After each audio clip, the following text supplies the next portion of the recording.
Non, tes problèmes n'est rien. C'est toi qui le fais, qui le donne les échelons, en fait. C'est toi qui le fais croire que non, il est grand, mais il est rien. Tu vois, lorsque tu minimises tes problèmes, c'est alors que Dieu va agir. Lorsque tu crois seulement que non, tes problèmes est plus grand, tes problèmes est plus glorieux, tes problèmes là, non, non, non, non, non, non. Et depuis que je suis né, j'ai jamais eu des problèmes de chez Jah.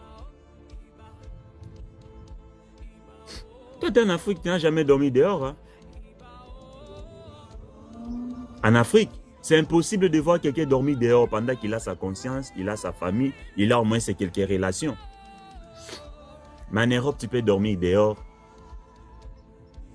Et tu as des amis, tu as tes frères, voire même tes parents ici, mais tu dors dehors. Ne pense pas que tes problèmes est plus grand. Ne pense pas que tes problèmes est plus grand. La Bible nous dit ceci. Tout est possible à celui qui croit à Dieu. Écoute-moi bien. Tout est possible à celui qui croit à Dieu. Mais rien n'était possible à Dieu. Rien. Rien. Rien n'était possible à Dieu, bien-aimé.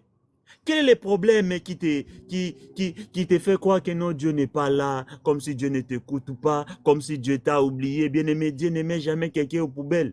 Dieu n'aimait jamais quelqu'un au corbeil. Hein? Ce sont des gens qui te font croire que non, Dieu t'a supprimé, il t'a envoyé dans des corbeilles. Ce sont tes problèmes-là qui te font nourrir des mauvaises pensées en te disant que non, tu vois tel que tu es là, tu vois toi tel que tu es là, tel que tu es là, ta vie là ne va pas changer. Hein? Ta vie là ne va pas changer. Tu vois les autres sont en train de se marier, les autres sont en train d'avoir des enfants, les autres sont en train de voyager. Toi, tu vas rester là. Tu vois tes problèmes parce que tu restes là. Non! Minimise ces mauvaises pensées. Voilà. Écoute la personne qui a la foi qui dit que non, lui, il appelle son Dieu.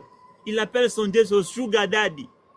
Ouh, que Dieu te bénisse, ma soeur Lucie. Oh, wow. Il appelle Dieu son sugar daddy.